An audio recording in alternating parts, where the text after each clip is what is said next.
Yo, what's up happy people? Isang mapagpalang araw, gabi, tanghali po sa ating lahat. For today's video mga kuys, mga guys, ay nako po.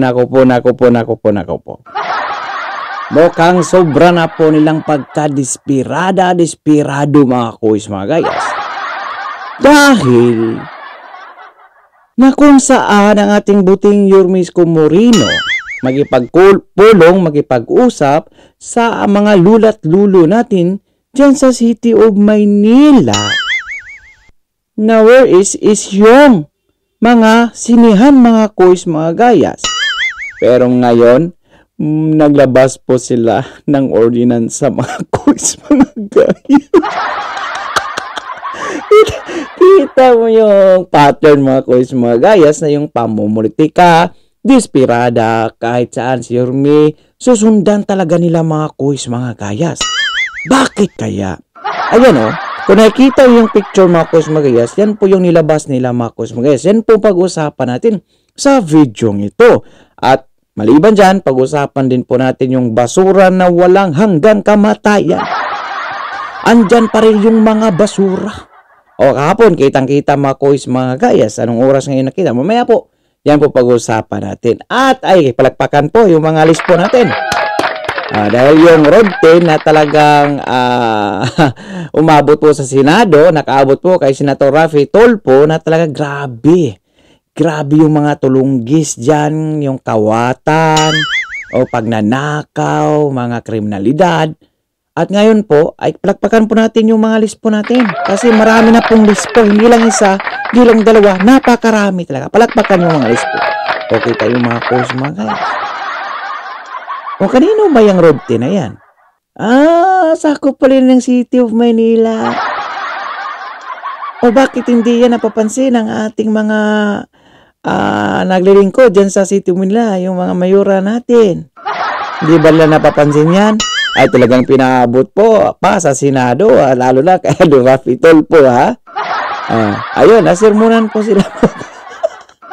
So yan po pag-usapan natin sa video ito. Mega love shout out to Ma'am Elsie, Kuya Machi TV, ayan, kay TTV Pilipinas, ay mag-suporta rin kay Mami Elsie, ayan, sa lahat ng Iskonian vloggers, Boss ng Bayan, Channel Rage, ayan, FAG Ponzi, Riders for Life, I Love Isko, pag-isuporta po lahat-lahat, hindi ko pa nabanggit na Waluchu, pag-isuporta sa lahat-lahat. Mega love shoutout po sa ating lahat. Kung hindi ko man kayo may isa-isa yung nagpa-shoutout, shoutout po sa inyo. Mega love shoutout po sa ating lahat, okay? At kung bago naman po kayo sa aking YouTube channel, huwag naman pong kalimutan yung like, shares, and subscribes, at pakikomento sa comment section ng iyong mga opinion at reaction mga kuys, mga guys. So without a further ado, let's begin. Hi Dodoy Tek! Okay, kamusta ka dyan? At ikamusta mo rin ako sa mga kababayan natin dyan sa Middle East. Mag-iingat ka and God bless you. Look at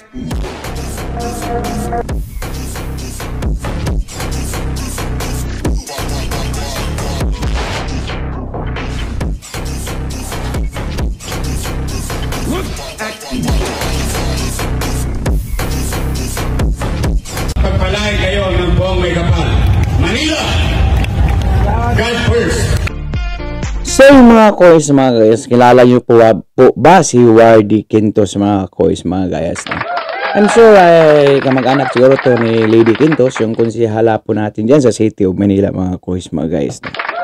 So dito na pa-reaction po siya. Sabi po niya dito mga kuys, mga guys, sabi po niya dito, ayan o.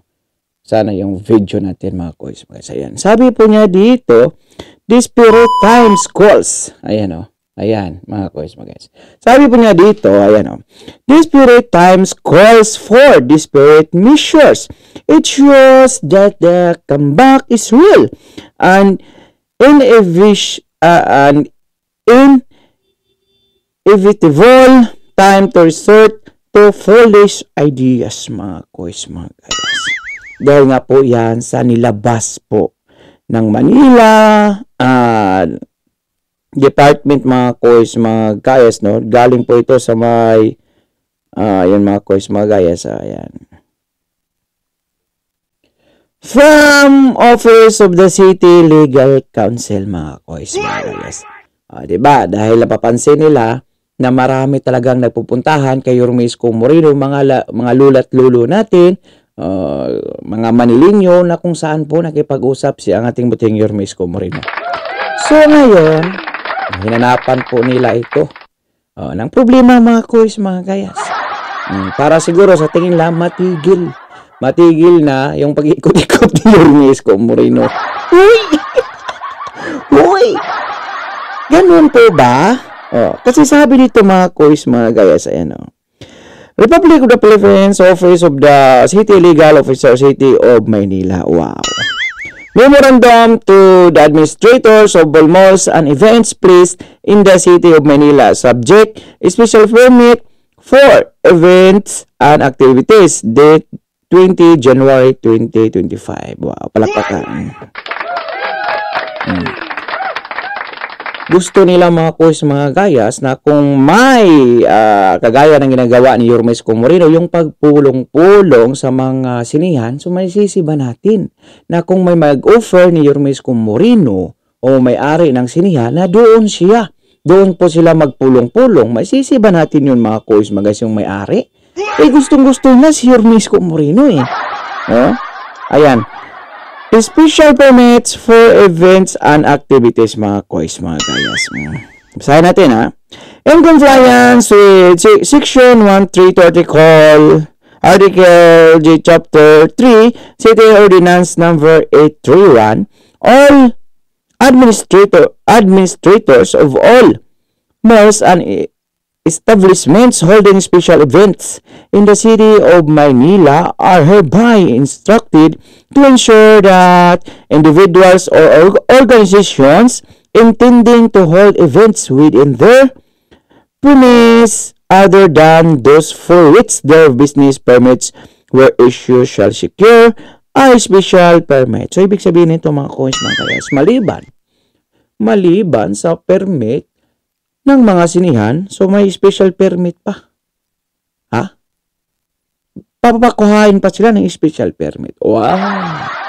Doble ang tax ng may-ari ng sinihan. From the Office of the City Legal Officers, pursuant to Executive Order Number 12 Series of 2022, 3 days prior to the conduct of any activities trade, mga kois, mga guys. So, paano na pagsasabihin dito, kuha kami ng special permit sa isang sinihan dahil mayroon pong pagpupulong si Yorme Isko Moreno? Baka hindi po mabigyan, ha? Sige, kasi batas ito So, dapat sundin po talaga. Batas ito di ba? Batas nila ito ngayon Ngayon lang. Sige. Pero, may pero. Sundin natin yan. Kasi batas daw yan siyempre, alam niyo naman si Yorme Isko Moreno, susunod sa batas, hindi lalabag sa batas yan. So now, baka po, mapolitika ng masyado, kasi napolitika na nga ito, mga kois, mga guys, baka masubrahan pa sa politika. Baka po hindi po bibigyan ng permit ang ating botehing Yorme Isko Moreno. Pag nangyari yun, mga kois, mga gayas, alams na this. So, ang balik nila noon, mga kois, mga guys, pag hindi bibigyan ng permit ang ating buteng Yorme Isko Moreno, mas lalong magagalit na naman yung mga batang Maynila. Baka magnegatibo na talaga kayo sa survey, mga kois, mga guys. Magpatuloy natin.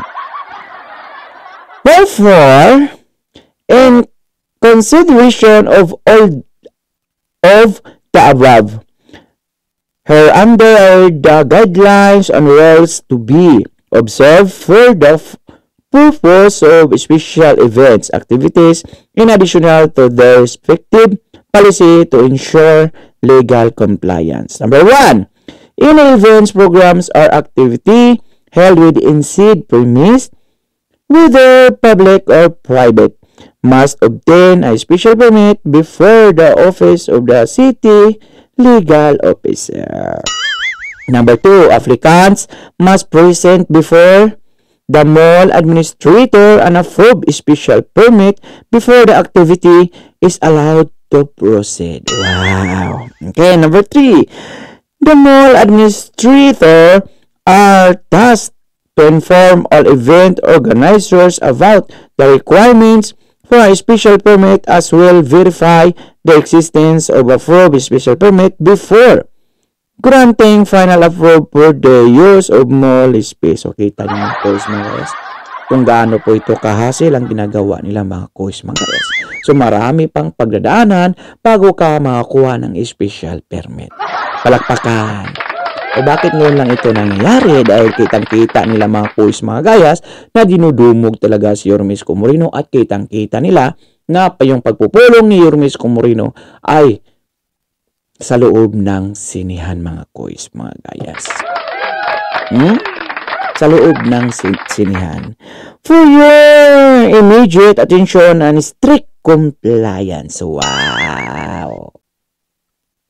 Nilagaan po ito ni Attorney Veronica N. Ledok, GD City Legal Officers. Ayan, palakpakan po sila mga kuis mga guys. So, ganun po sila katindi mga kuis mga guys. So, na lahat na lang talaga nila gagawin para medyo maipit o ipitin yung mga ginagawa ni Yorme Isko Moreno na pagkikapag-usap sa mga lula't lolo natin sa mga batang Maynila mga kuis mga guys. So anong sinyo doon mga kuis mga guys? Panggigipit po yun mga kuis mga guys. Kasalanan ba ni Yorme Isko Moreno na may mag-sponsored o mag-provide ng mga activity events like ng mga sinihan? Malay po natin talagang kaibigan niya ni Yorme Isko Moreno mga kuis mga gayas.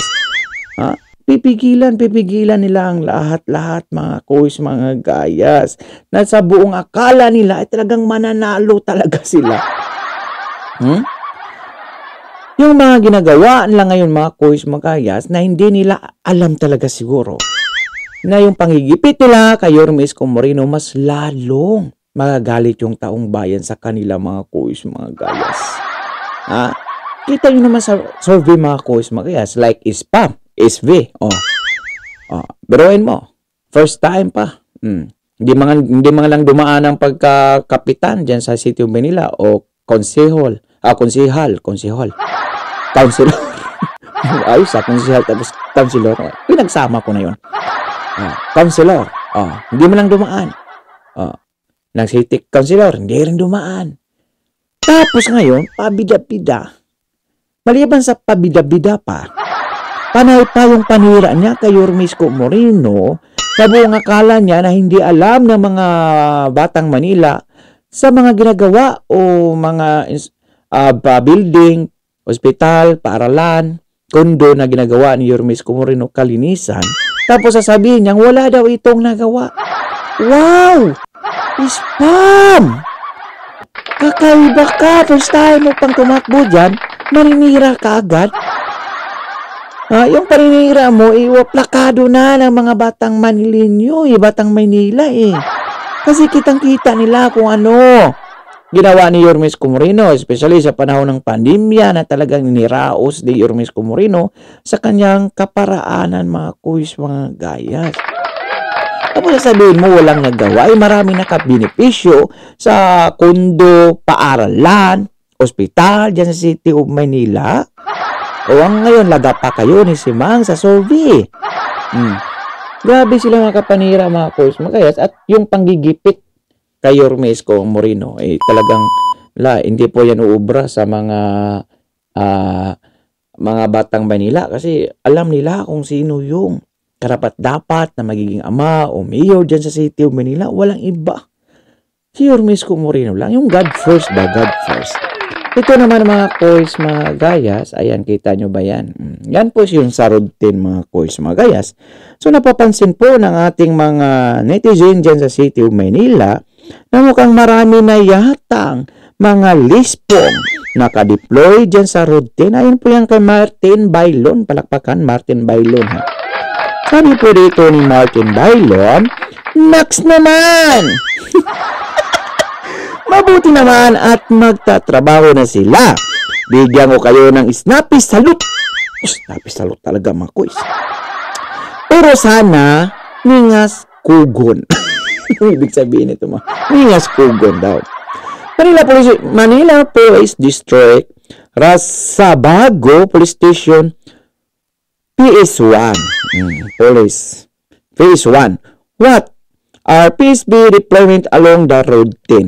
Yung road 10, yung sinasabi natin kanina, na talamak yung nakawan, krimen dyan, ginagawa, kawawa yung mga driver natin dyan, na papuntang per mga kuis, mga kayas, nakukuha lang sana ng mga kargamento, pero ninanakawan po nila kahit ano na po ninanakaw dyan lutuan, bakal, yung kargamento. Kaya po umabot yan sa Senado kay Idol Rafi Tulfo. So ngayon, iwan po kung anong ginagawa yung pamalang Manila dyan. So ngayon lang po sila ngayon lang po sila nagpakitang gilas, mga kuis, mga gayas. So hindi natin masisisi ito mga kapulisya natin dito kung walang mandato galing sa alam niyo na kung sinong nagmamando dyan, mga kuis, mga gayas. On the above given time of death are PSB personnel under the supervision of PLT Carl Daniel. Palakpakan. Q. Kecho. Don Basco, PCP Commander, and through the leadership of PLT Colonel Melvin M. Florida Jr., Station Commander, conducted intensified police visibility patrol along the street of Mel Lopez Building, Road 10, corner Herbosa Street, Tondo, Manila. Said activity aims to eradicate the occurrence of theft and robbery perpetrated by jumper boys against motorists traveling at the said area. Remarks light traffic condition situation normal. Yan mga kuis, mga gayas, no? Palakpakan. So, ayos yan. Hindi po tayo against yan kasi alam niyo mga kuis, mga gayas, sino yung kawawa dyan? Yung mga driver pahinanti. Bakit? Pag may nawala sa kargamento nila, alam niyo ba yon? Masakit po yun sa bulsa kasi charges po nila yun, mga kuis, mga gayas. Kawawa po yung mga pahinante, drivers natin dyan pag nanakawan. So matagal na po yan na problema, mga kuis, mga gayas. Nag-viral po yan kahit saan, sa Sokmed, mga kuis, mga gayas, sa TikTok, na talagang talamak. Yung bang walang kinatatakutan yung mga tao dyan, mga kuis, mga gayas, no? Yung sa panahon ni Yorme Isko Moreno, bakit wala yung mga yan? Ha? Bakit wala? Bakit takot sila sa panahon ni Yorme Isko Moreno, mga kuis? So, dyan natin makikita yung leadership, mga kuis, mga gayas. So, talagang mukhang kulang po talaga sila sa kaalaman o pamamahala, mga kuis, mga gayas. Kaya po natutulunggis sila sa mga tulunggis, mga kuis, mga gayas. Diba? Natutulunggis sa mga tulunggis. Kasi sa panahon ni Yorme Isko Moreno, sabi nga ni Yorme Isko Moreno, sige, gumawa kayo ng krimen dyan sa City of Manila. Pero mamamatay kayo sa puyat. Bakit? Hahabulin talaga kayo ng mga kapulisyan sa panahon ni Yorme Isko Moreno. Especially ang ating Konse Colonel John Ibay, mga kuis, mga gayas, na siyang tagapamahala noon sa kaligtasan ni Yorme Isko Moreno, mga kuis, mga gayas. So, ayos yan. Saludo po tayo yan sa ginagawa ng mga lispo, mga kuis, mga gayas, para sa safety ng mga drivers natin, truckers natin dyan, no? Ayan. So, sa next issue, mga kuis, mga gayas, ayan, basura na naman, mga kuis, mga gayas. Bakit naman yung basura na iyan? Kala ba natin yakang-yaka na sa kontraktor? Kasi dala-dalaway. Ha? 1 versus 2. O, yung Lionel, garbage collector, pinalitan ng 2 kontraktor, mga kuis, mga gayas.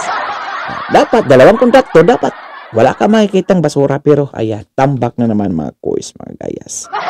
According po dito sa post ni Don Marsing, palakpakan naman Don Marsing, kung sikat talaga si Don Marsing. Ayan, una kaninang 7:46 AM sa may Blumentritt Market. So kahapon to, mga kuis, mga guys, kasi late tong upload natin, mga kuis. Kahapon to.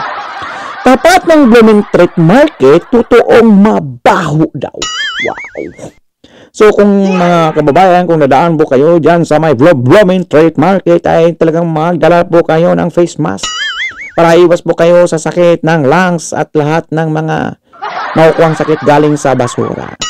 So mukhang taliwas po ito sa natapos ng ating mayora dyan na isang doctor of dermatologist Lalaman po natin, pag-isa kang doktor ng dermatologist, ano ang kalaban sa mga sakit ng balat galing sa mga mabaho, sa mga basura, sa mga marurumi, mga coach, mga guys. Konting kalaman lang po yon galing kang Dorothy Tovendero. Habang busy ang Asenso Manileño sa paninira kay Yorme Isko Moreno, ayan, according to Don Marsing, ha? According to Don Marsing po ito. Habang busy ang Asenso Manileño sa paninira kay Yorme Isko Moreno Domago. So, nakatag pa kay Yorme Isko Domago. So, mga coach, mga kayas. Tila pinabayaan na ng administrasyon ang pagsasayos ng pangulikta ng basura sa lungsod ng City of Maynila. Kaya kalak kasi namin yakang-yaka sa dalawang kontraktor. Araw-araw malinis. Nga pa rin pala. Mga bagay naman na ipinapangako ni Manila Mayura Hani Lacuna sa publiko noon na mabibigyan ng solusyon pagdating ng January 10, 2025. Subalit tila walang nagbago sa paghakot ng basura ngayong February 2, 2025, mga coach, mga guys. Kahapon nga ito. February 2. Ha? Kaya ang mga mamimili ay nagre-reklamo. Ayan na naman. Bagsak naman sa survey nito sila, mga coach, mga guys. Sige, dugyutin nyo pa yung Manila. Habang yung survey nyo lagapak ng lagapak. Kaya ang mga mamimili ay nagre-reklamo na sa masangsang na amoy ng mga gabundok na basura. Gabundok talaga, mga coach, mga guys. Kitang-kita naman. Gabundok talaga, mga coach, mga guys. Mayura. Ayan. Call out. Kinula out po niya si Mayura Lacuna. Mayura, ano na hindi mo na maikukubli sa Manileño ang kadugyutan ng Maynila at kung anong klaseng pamumuno ang meron ka? Call out sa'yo daw, Mayura, from Don Marsing, mga coach, mga kayas. Mga coach, mga kayas. Napakalayo talaga ng abilidad, yung discernment ng isang pamumuno, yung vision, para magampanan mo yung pangalang pagka-mayor, hindi lang na pangalang mayor lang. Dapat magtatrabaho sa ngalan na ikaw yung ina o ama ng isang syudad. Ipakita mo sa iyong constituent kung paano sila mananalig muli sa iyo.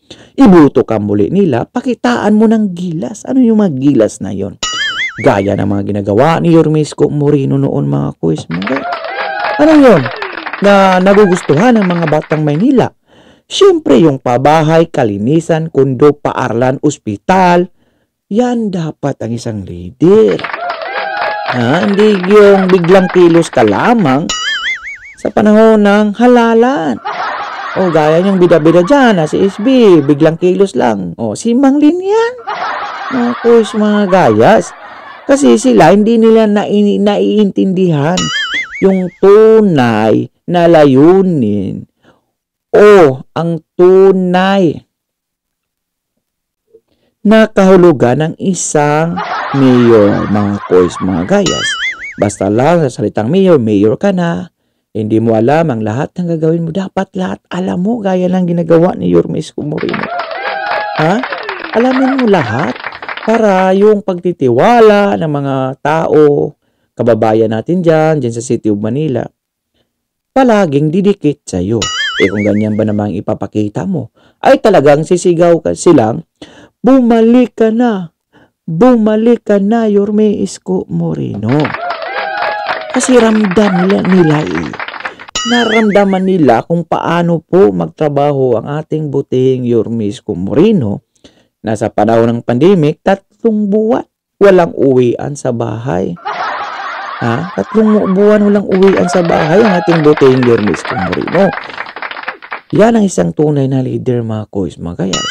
Isa pa, yung pag-iikot mo 24/7, walang tulugan, kay Kuya Germs.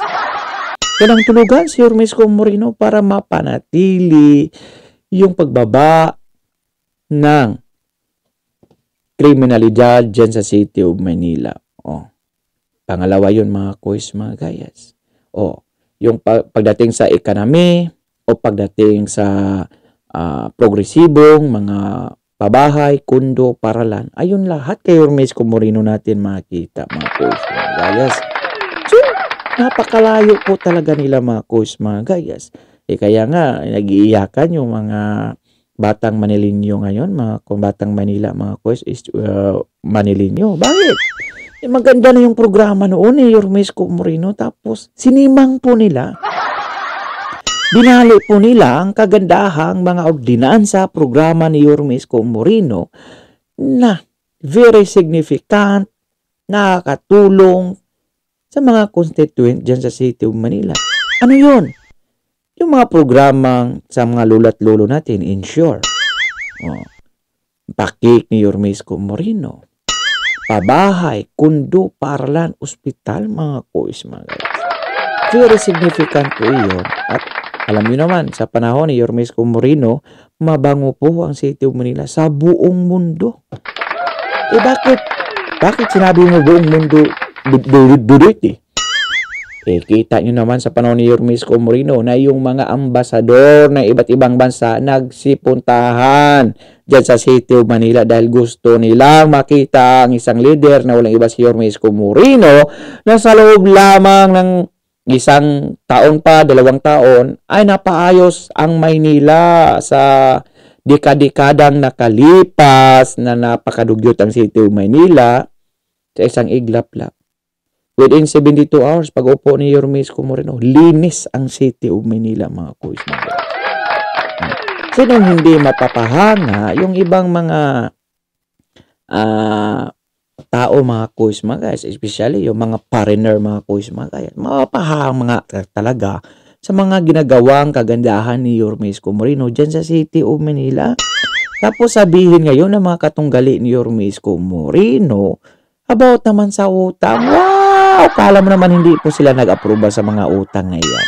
Palakpakan mga yan. Yan yung tunay mga simang, mga hipokrito. O yung isa namang bida-bida, wala daw nagawa si Yorme Isko Moreno, saan daw yung pera? Wow! Bakit? Tumadaan ba yung pera sa City of Manila sa mga pabahay, ospital, paralan ni Yorme Isko Moreno? Hindi. Kasi nga nakadepende, nasa kontrata nakadepende lamang kung ilan ang porsyento natapos sa mga pabahay, ospital, paralan ni Yorme Isko Moreno. Mismong bangko na inutangan laang magbabaya doon, mga Kois, mga gaya. Tapos sila, pag makapagbato kay Yorme Isko Moreno, parang bang sila yung tama. Si Yorme Isko Moreno yung mali. Pero, sa mata ng mga batang Manila, si Yorme Isko Moreno ang number 1 sa puso nila. Diba? Kita nyo naman sa mga recently videos natin. Nakasuot sila ng SV, pero wag ka. T-shirt, ayuda lang, habol na at saka pera. Pero sa buto, nga ang mga yan, mga kuya. So, pag-komento po ng inyong mga opinion o reaksyon sa comment section ng ating video. At kung nagustuhan nyo po ito, mga kuya magayas, paki-like, share, and subscribe na rin. At paki-click ng notification bell para updated po kayo sa lahat ng mga videos na i-upload natin. So, for now, I'm God Manila. God first, God bless all. Peace. Bye-bye. Our hearts beat to the city streets, we began to feel the fire. We rise like tall buildings.